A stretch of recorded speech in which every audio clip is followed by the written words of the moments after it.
Hello and welcome to Pens, Paint and Whiskers in part 3. Yeah, I just had to think, was it part 3? It definitely is part 3. Part 1 was very short. In part 3 of this video, I am going to be adding more little details to my fantasy map. And I might come up with names, I'm not sure. I'll see how I go. And I've brought along a little dip pen and, as you can see, some ink bottles. So what I'm going to do is, you can probably see, I might bring you down a little bit lower. There. Perfect. So this has this little fantasy map. I'll just try and adjust the camera here. This little fantasy map has details on it. So what I did in my last video, if you are following along, you've seen it. But if not, if you've just joined in, I randomly threw some granola down on this piece of paper and drew around it in a kind of, just before I, to preserve what I had drawn around, drew it in ballpoint pen, kind of lightly. And now in this kind of version, I'm going to draw in ink. So I'm going to draw around it in ink and hope for the best. So I have some cloths here and I have this dip pen. So yeah, it is quite, I've never done anything like this before on camera. And I don't use these inks as much as I would like to.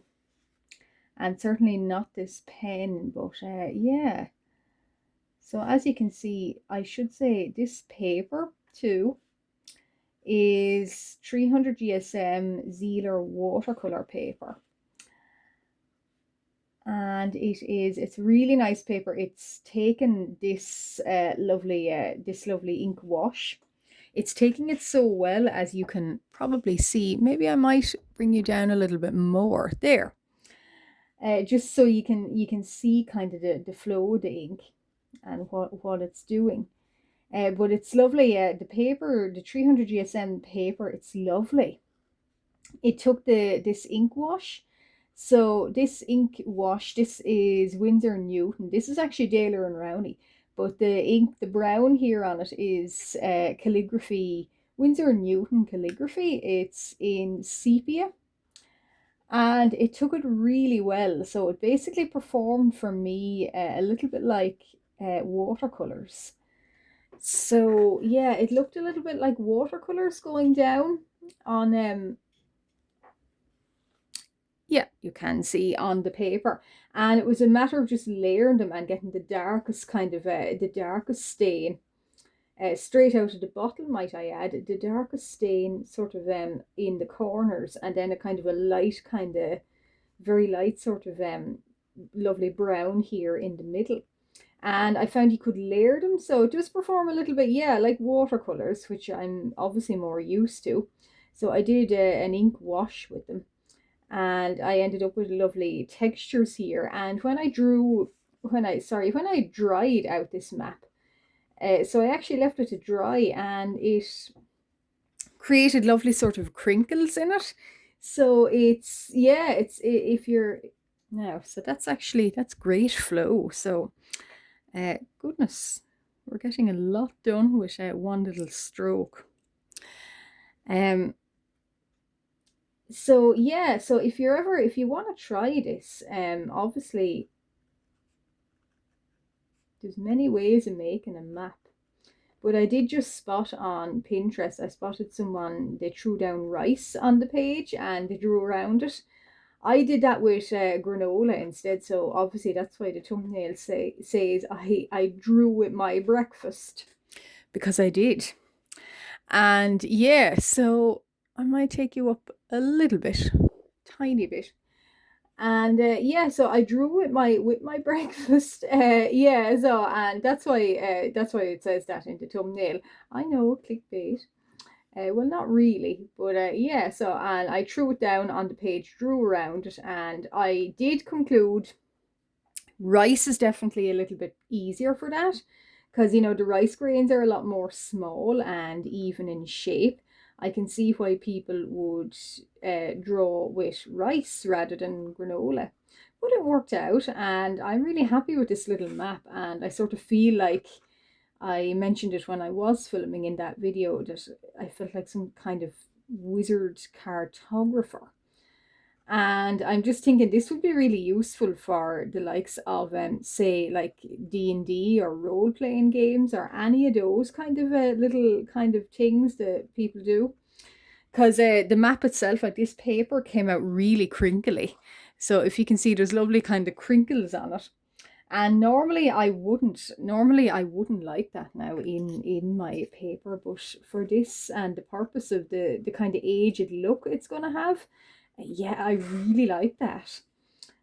So I did what I haven't named any of this land, and I did speak yesterday.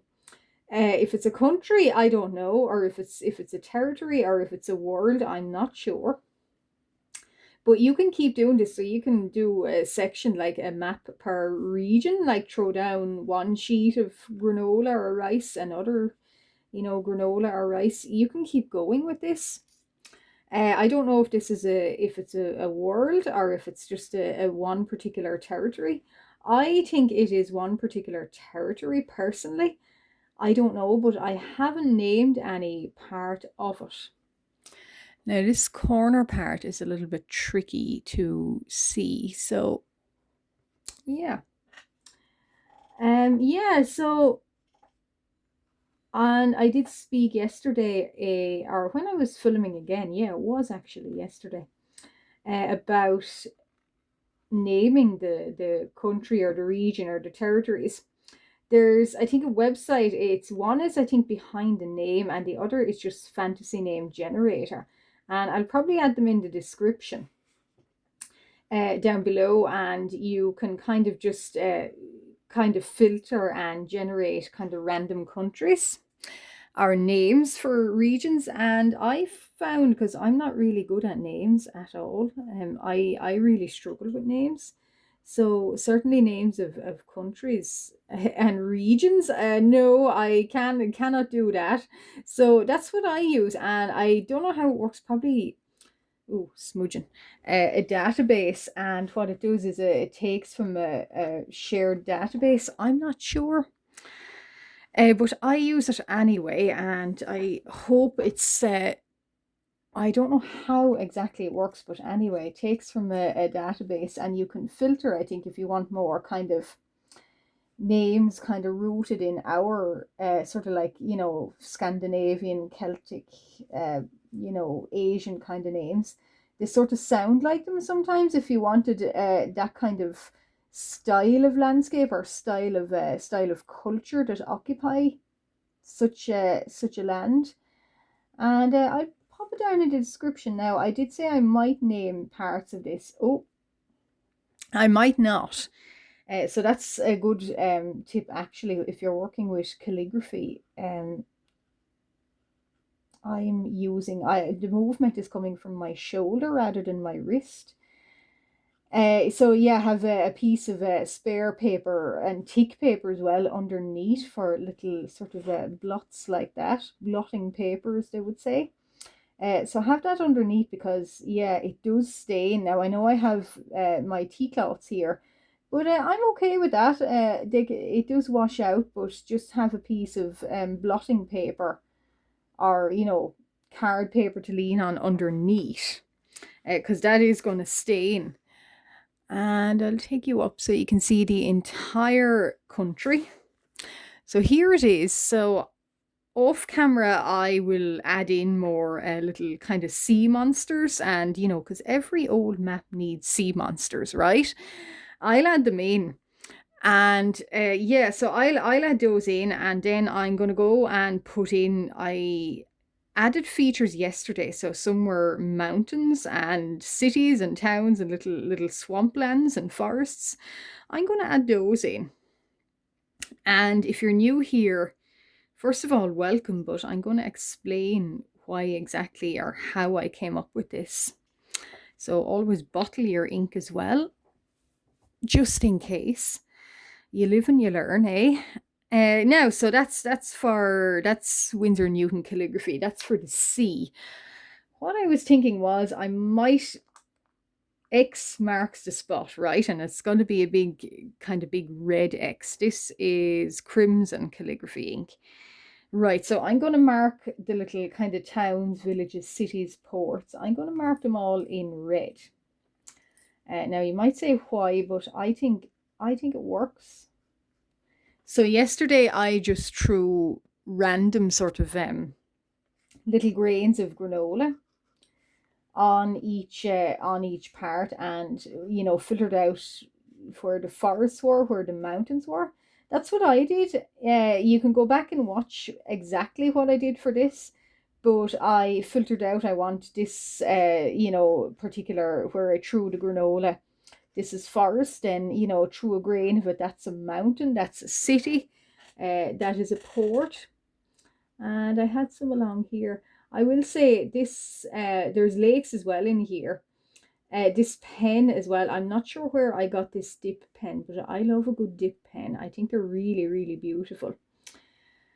And I might, I'm not sure where I got this one. It is a wooden handle. I think I might have got it in a kind of a set, one of those budgetary sets from the likes of those stores, Lidl and Aldi. I think it was from one of those, but it stood the test of time anyway, and it came with little nibs. So yeah, it stood up to me drawing with it. I don't draw enough with it, I have to say, and I really want to change that.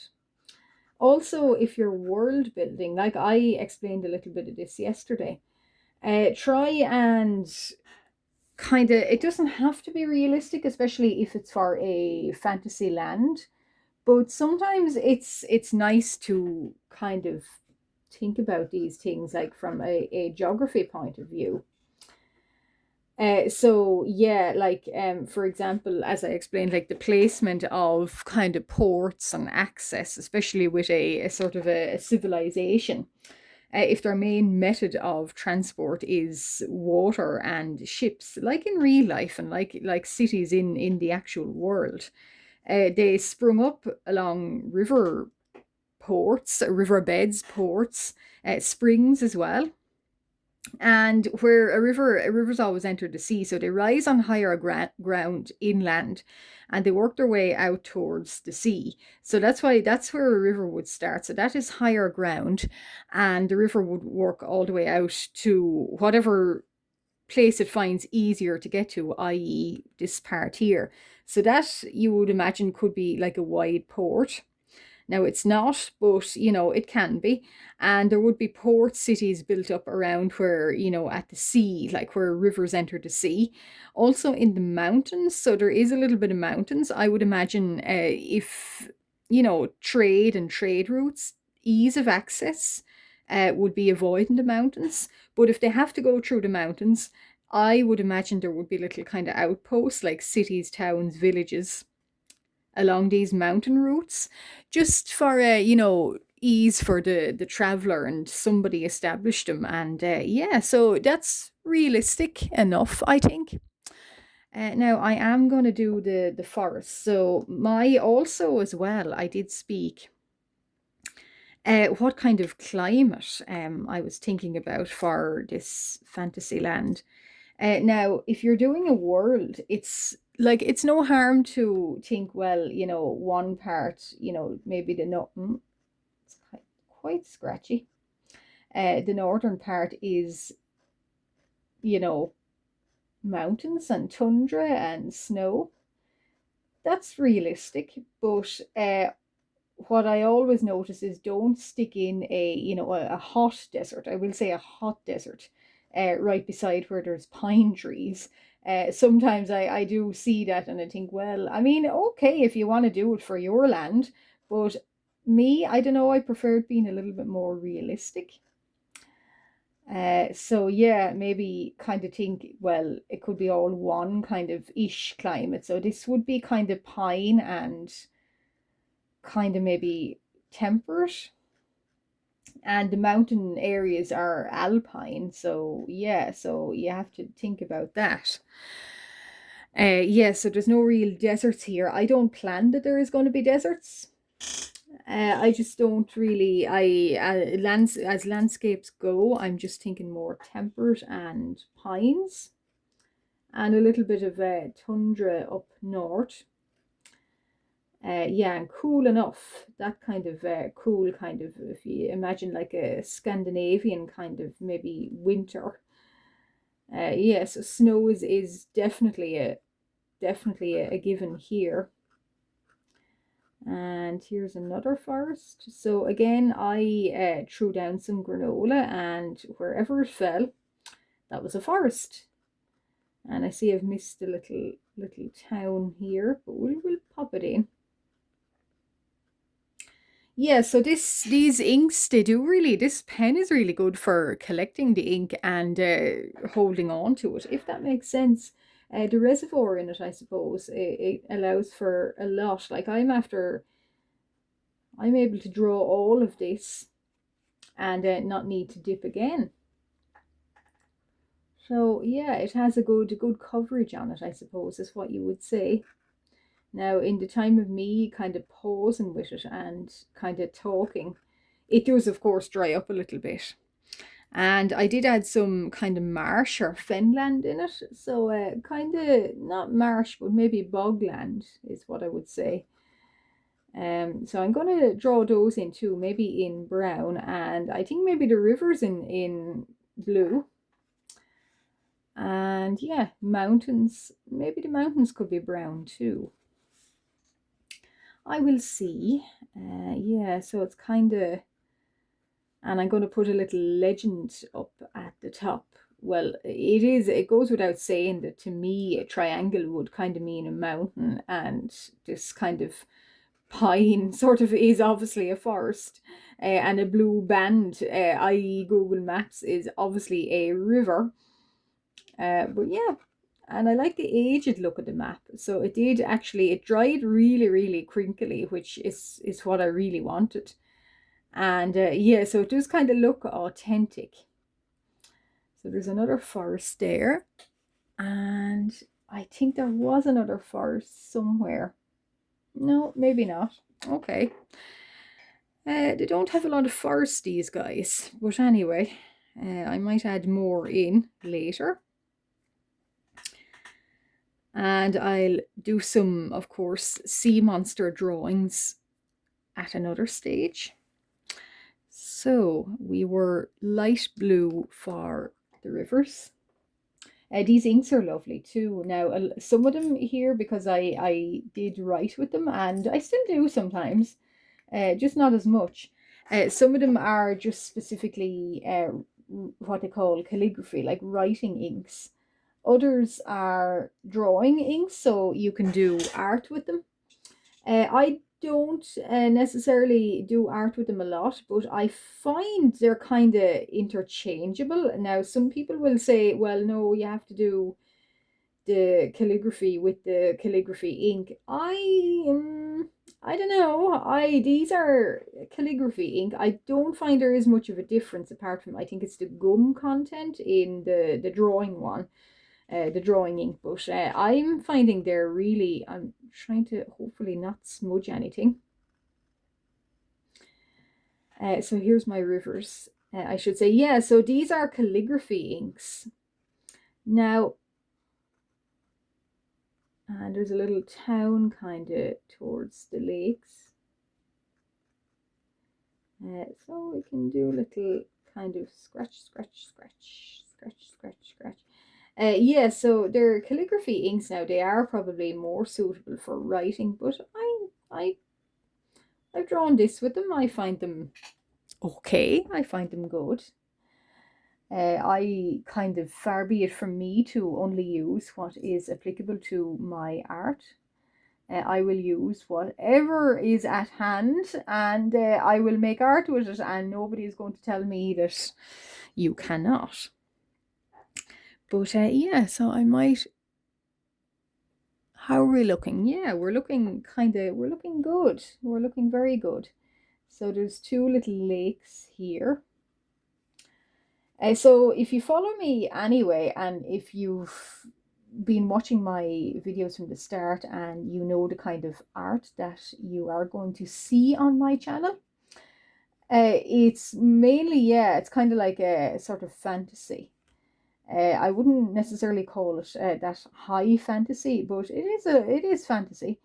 And I was kind of on Pinterest, and I spotted somebody just doing a little fun kind of world building exercise where they threw rice down on paper and drew a little fantasy world based on that. And I thought I could totally do that. And any of the creatures I draw in my videos, I'd imagine they probably live somewhere like here. So yeah, that's where the idea came from. Now, so we are going to do some mountains in this brown, and then maybe off camera I'll think about maybe other designs and details on it, like i.e. sea monsters, and here be bears and wolves, and maybe a little legend as well would be kind of nice. We've got some swamplands here, so swamps, and we've got brown here, so brown mountains. You got a lot of mountains, these guys, and I did like the way my granola fell. It sort of fell sort of sideways down this map, so I like to think that they've a little bit like, is it the Andes? They've a spine kind of going down, so cross-cutting their world or their country. So they've a little kind of spine of a mountain range all the way down from north to south. I did think that was fun. And it is realistic as well. You can build up a storyline even about them. And also this, yeah, so this, like I spoke about yesterday, this really helps in terms of story building too. So as I pointed to a specific part in the map, I'll try and get to it without smudging it. So one of the little areas in the map is down here, and when I threw a granola grain here, that was a town, and it's in between two lakes, so I had this idea. And you can do this with story building as well. That's why maps are important for this, that one town, maybe they control ownership of this lake, and maybe this town controls that one, but this town wants to control the two lakes, so there's a bit of rivalry going on here. And that's all about natural environments and natural resources, so that helps with story building too, and it can give you ideas for worlds. So where did we go? Another bog up here. Now, I don't know how realistic in terms of, I break my own rules all the time, but there's a mountain and a water, kind of watery area here. I don't know how realistic that is in real life. But so far, I'm not going to question it. I'm just going to go with it. So that's mainly inked in, and I'll take you up higher again. So now you can see there is the little map. And I'm going to let that dry, and I might even come back for a part 4. Just to show you about me inking in all of the little kind of the sea monsters I plan to draw in. That might be fun. So we can totally do that. But for now, I'm going to leave it there at part 3. Yeah, part 3. And then I might come up with names or a little kind of legend maybe down here to say, well, this is that and that is that. But that is the little fantasy map so far. And so far, I'm really happy with how this is turning out.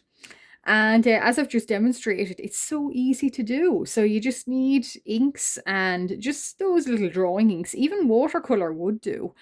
And I just like to kind of, for the authentic nature, as they say, you can totally do this yourself and just make sure it's hard, kind of good quality paper. And obviously that you bring along some cloths for the wipe up afterwards. But it was totally, that was a great exercise, and it's really fun to demonstrate something different and, you know, adding to world building if you want. If you've been following along from the very, very start and you're still here with me, thank you very much. Deeply appreciated. And if you just stumbled upon my channel and you like what you see, why not consider liking and subscribing? I make this type of thing and ordinary art and handcrafts all of the time, and every week there will be a new video out. I live stream and I do shorts very regularly too. So why not consider liking and subscribing? And if you do, thank you very, very much. And if you want, why not just pop a comment down below and tell me what you think and tell me your thoughts on this. But for now, I'm going to go and let this dry. Goodbye.